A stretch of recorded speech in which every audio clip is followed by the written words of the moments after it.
sexually just exploring a certain tangent of life. It's seen as this character flaw. And then all of this just leads to loneliness, self-esteem issues, which we then keep on hiding for the rest of our lives. So people do like one of these three things. Either they suppress it, which leads to a lot of anxiety, numbness, or they secretly start obsessing, which is in this case, which then leads to a sort of guilt towards your life choices or a sense of hatred towards your own self, due to which we then start having these weird fantasies about marriage and unrealistic romantic expectations. And then comes in the Bollywood thing, wherein they just make these scripts, feed these narratives into people. Yo guys, namaskaram. So this was a video long in making. It's actually on some comments that I had received on my video from a girl. So I'd done a video on marriage and that series, and I just wanted to continue. So there was a girl, I answered one of her questions, and then there were like some more comments. There are like two comments, I'll attach both of them, but I'm also reading it. As a woman who lives in a tier 3 city, marriage is still the only option for couples to live together. Here, hotels still don't allow couples, only one or two maybe. People still don't allow unmarried couples to rent a room here. One more thing, not everyone can move in big cities because who will take care of parents? If we earn from online work, what would we do since we can't buy independence? Parents are not willing to hire nurse or maid and dependent upon children. And the main problem is what I wanted to explore, that side of life in which you live together, have moments together, and almost every guy I meet nowadays has been in live-in relationship at least once. A crying emoji. And that feels like a wound to my heart. I never had the freedom or luck to have that. There could be many more people like me. You could make a video on small town sexually frustrated people because of low desirability. So I had answered one part of the whole statement, the whole small town thing. But probably this video, I wanted to go a little bit deeper on the sexual part of thing. And then she had commented on one more video wherein she mentions that also one more topic I've noticed, that sense of humor backfires in women.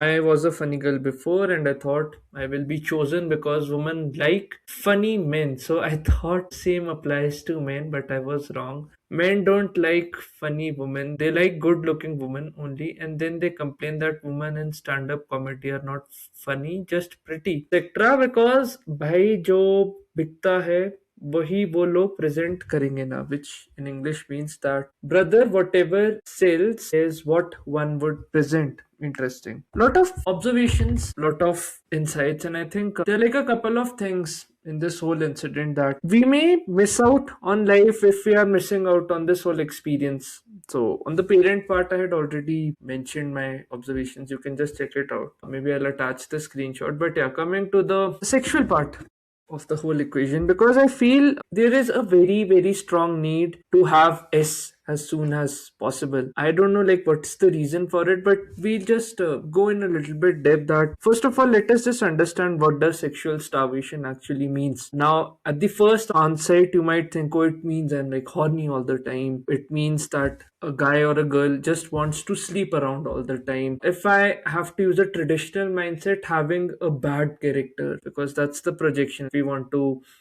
explore our tendencies in a sexual direction. A lot of weird realities exist in small towns wherein anything can just reach out to your parents, and for a girl the social respect matters a lot. So if she's being termed as this person having bad character, that would have long-term repercussions. You know, all the evils that exist in tier 2 tier 3 cities, just outright dismissing. Let's say if a person is coming and talking about this openly, it requires courage, but we just need to understand, employ a little bit of empathy, and just see strategically what we can do. So towards the end, I'll come to the solutions part of it, but let's just understand it deeply. Sexual starvation fundamentally comes down to having this absence in your life from a long term of having consensual physical intimacy. It's not like you'll go on sleeping with hundreds, 200, whatever numbers are, is like so many men. It's just having a space or a partner to share like all sorts of needs. Every one of us has sexual needs. So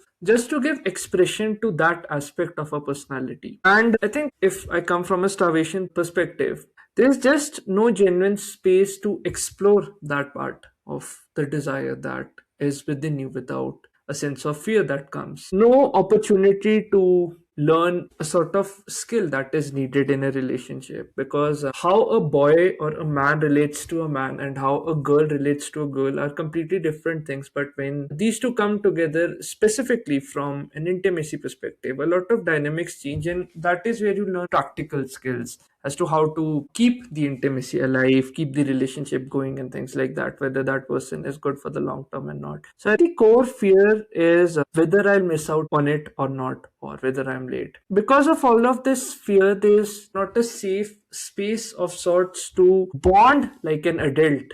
So, if evolutionary speaking, I come at it, human beings are wired for a sense of connection. Touch regulates the nervous system. So, if you go to the child, like as a child, and babies are crying, what's the first thing that mothers do? They touch that child gently so that he or she can stop crying. That need exists in a lot of us. Of course, when we grow up, when there are emotional moments, what's the first thing that your close people, your friends do? They hug you, because there's a touch that is coming. And for a lot of people, this act of going into intimacy stabilizes their identity, that they have done something of worth in their life and they're desirable by the other gender.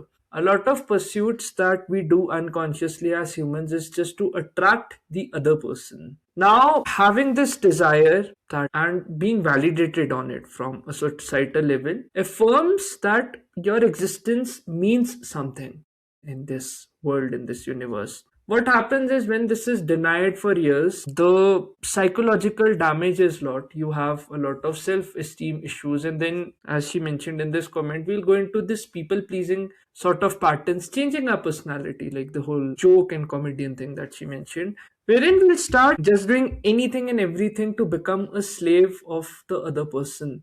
And it happens slowly. It's not like one day dramatically this change would happen. It happens on a very slow level, on a very invisible level, step by step, and it corrodes your soul. Now, why small towns create this condition? Let's go at it in a little bit depth. In a lot of towns, like as she mentioned, 2 to 3 hotels, not allowing any unmarried couples, because God forbid, they're doing illegal things, they're doing immoral things. Every one of our parents has done that immoral thing. That's why we all are alive. A lot of landlords, you might have seen moral police, all these tenants, bachelors, and whatnot. Let's see, even if one wants to invite people to their homes, you have to see, like, are their neighbors coming in or not? You have to watch, carefully monitor all these moments. In my parental videos, they just like monitoring children, trolling them even as adults, and this whole reputation thing that we are attached to, it's like a communal property, because if your reputation is lost, no one would want to associate with you and things like that. This is very predominant in small towns, because if there were bigger pursuits in life, not a lot of those issues would exist, and people would just be comfortable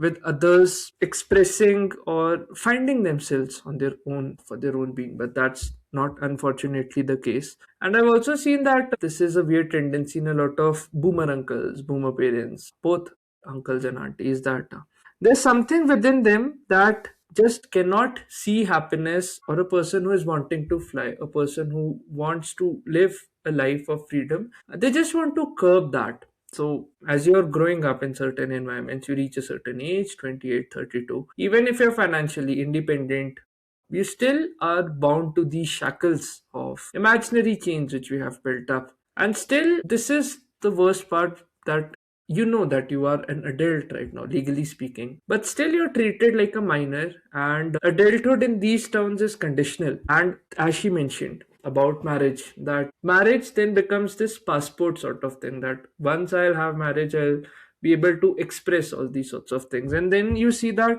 it's become a gamble these days, because if you're not marrying from the right center, a lot of issues would come. Cheating, you see a lot of wives deleting their husbands and vice versa, a lot of domestic violence, all sorts of issues exist because the relationship that you have formed is not from the right center. So let's say if I come from a tier 1 city, the big metro cities, marriage is framed as this optional thing, romantic thing, negotiable. You should jump at it whenever you want. But in small towns, marriage is like a permit, a shield from all those reputation attacks that people would throw at you. If I can use this term, a document to legitimize your existence. Only after marriage you're allowed to live with someone, to travel freely, to shut doors and explore your desires, to be left alone. So when people say, why don't you just wait? They don't understand something crucial, that waiting is denying the healthy development from a psychological level. And then a lot of people just adjust with whatever options they are getting, which just leads to lifelong regret and things like that. Now, one more interesting thing that she had mentioned in her comments is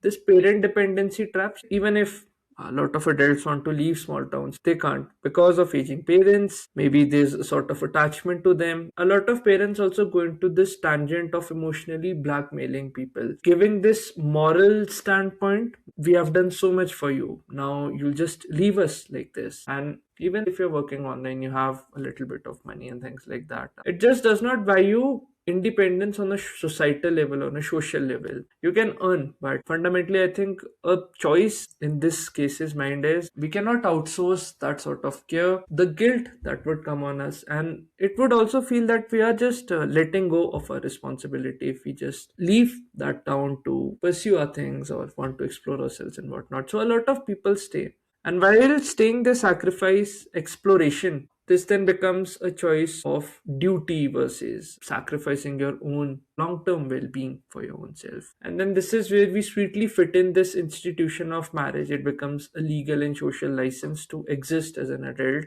not like a relational milestone that if things click, if we want to stay with someone for the rest of our lives, it's a big thing, but not a lot of thought is given into these things. And then you see how the whole structure is created to just entrap you as a person, not prioritize your long term freedom. Even if she wants to express desire, it's turned into shame. I'm sure a lot of people who might have just jumped at the start of this video might be thinking, oh, here comes a horny girl, she's just talking about so and so things, oh, it's so bad and all of that.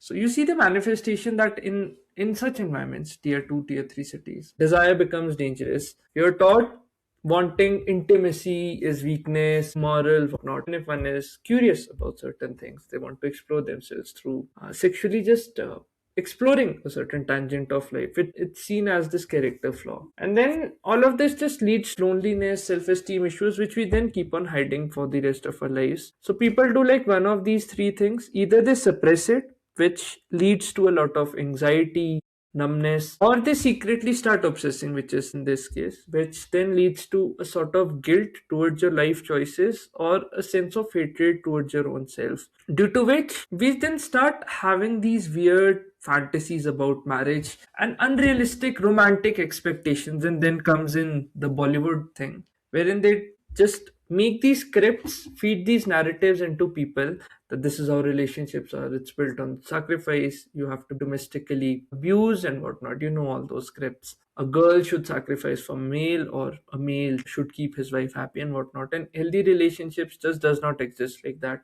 Those are bloody script writers who just wanted to add a little bit of masala so that it can be sellable to the large public, so that they can make revenue of your innocence. All of this has a long-term impact on your own emotional development well-being, but who cares about that?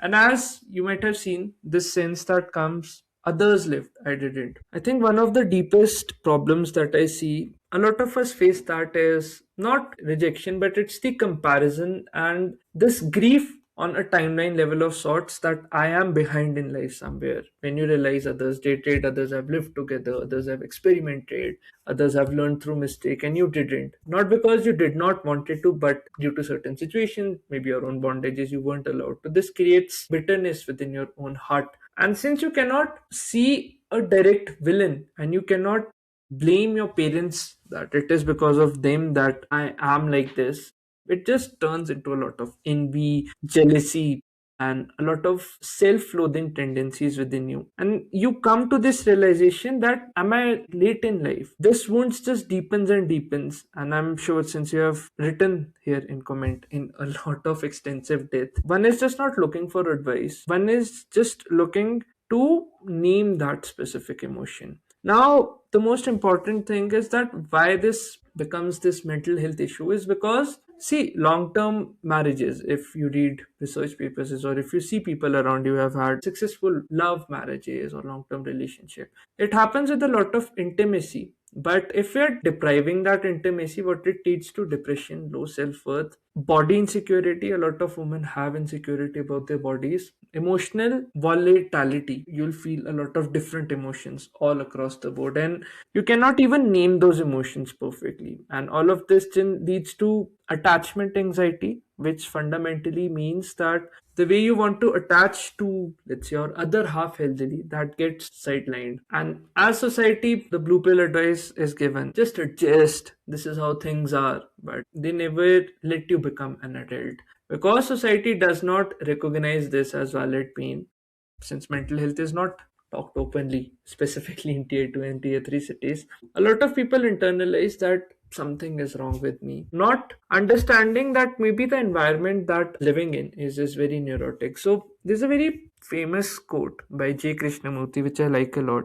He says that, I'm just paraphrasing, that a mark of a healthy person is not to adjust itself to a sick society as per the beliefs of sick people and all of that. So sometimes it's just about realizing that environment, if you're very curious about experiencing such things, it's a certain change that is needed in your environment. And please, it's very important, this is not a gender war that we'll just throw things at each other. It's more about becoming holistic individuals, homo sapiens, if I may use the term, holistic homo sapiens. Men have their own different struggle, women have their own different struggle, but it just leads to long term insanity among the healthy balance of society. But both suffer under this surveillance culture that everyone would just keep on surveilling you, and you also live on a heightened anxiety, heightened mental fear of being morally policed by any Tom, Dick, and Harry on the street, and not developing that confidence within yourself that I can take autonomous decisions, that I'm very comfortable in the type of decisions that one can take. Turning this into men versus women, who has it worse, is a distraction from the real issue, because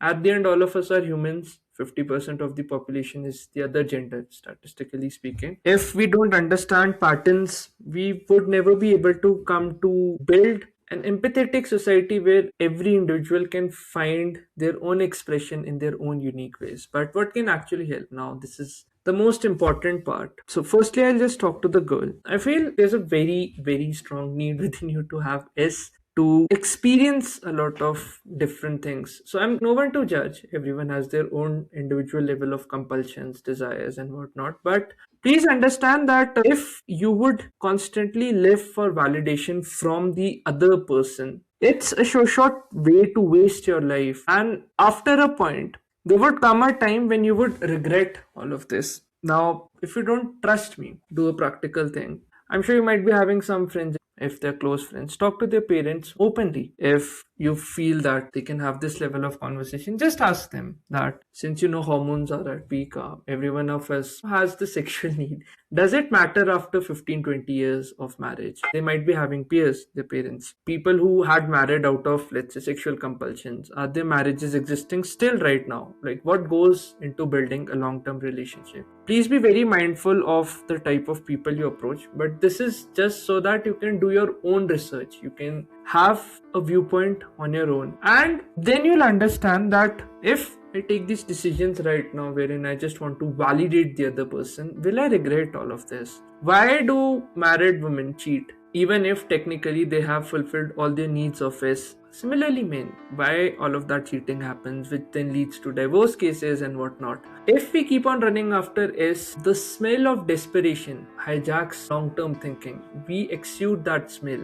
So as I had mentioned in my previous video, you know what I'm talking about. When you were back in college days, if people used to come to you with a desperate lens, you would understand the animal within them. But right now, that same energy is being exuded to the outside environment, which is not good. Developing emotions for the wrong type of person will just lead you to a place wherein someone can exploit you to the fullest, financially, emotionally, and body wise. And trust me when I say this, I've seen women giving of their everything, thinking that person will stay with them forever, only to later regret it. A lot of abortion cases and whatnot. Different sorts of people have different stories. A lot of people keep on coming to me talking about their issues. How staying in wrong relationships or not choosing relationships from the right center has killed their self-esteem and self-worth. And fortunately, since you're not married right now, because after marriage things become different, and then there's like a lot of unnecessary costs that one has to go in even if you want to come out, though for women it's much less. A man has to bear a lot of cost for it, but still on an emotional level, on a psychological level, there are like a lot of things. I've known a lot of single mothers who just struggle a lot with proper relationship building, and they struggle to even build healthy bonds within their own family as well. We can talk about the deeper layers about all of that, but the most important and deeper focus should be right now to just be free from financial perspective, from a time, location and freedom perspective, that you can just prioritize whatever the hell you want to do in life. There are like a lot of other problems that should also take precedence in life. The inflation problem, the climate change problem, because if things go haywire in whichever part of the country you're living in, it would just impact everyone across the board. A lot of aging parents, if they go to hospitals and things like that, there's like a lot of cost attached to it. So until and unless you come to a space in life wherein you're totally free and you can say confidently in your life that no matter whatever type of situation come, in whatever magnitude, and if you have to fight legal battles with millionaires, billionaires, can you do that?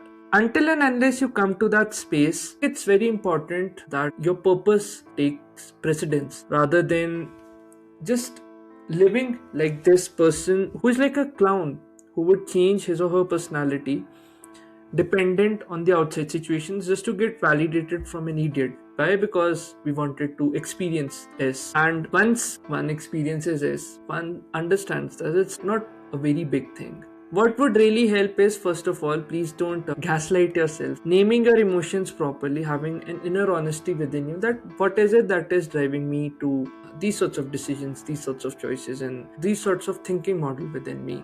And just having an honest inner conversation first with yourself, because once inner honesty comes within your own life, then a lot of outside actions happen on its own accord. Setting boundaries, rejecting all these shame narratives which might have fed into you, naming, let's say, if you have this deprivation without any self-blame, and just taking appropriate actions. This is not about catching up, even if people have had a lot of experiences. It's not about them. It's about how you beat yourself every day, because everyone's journey in life is very unique. Everyone has different sort of privileges, different sorts of conditions. So sitting in a tier 3 city where there are like a water problems, proper hygienic problems, road problems and whatnot, a lot of problems exist, and comparing our reality to a person who is sitting in a tier 1 city with the poshest of cars, buildings, has his own private room, parents are comparatively more open. Those are like different realities.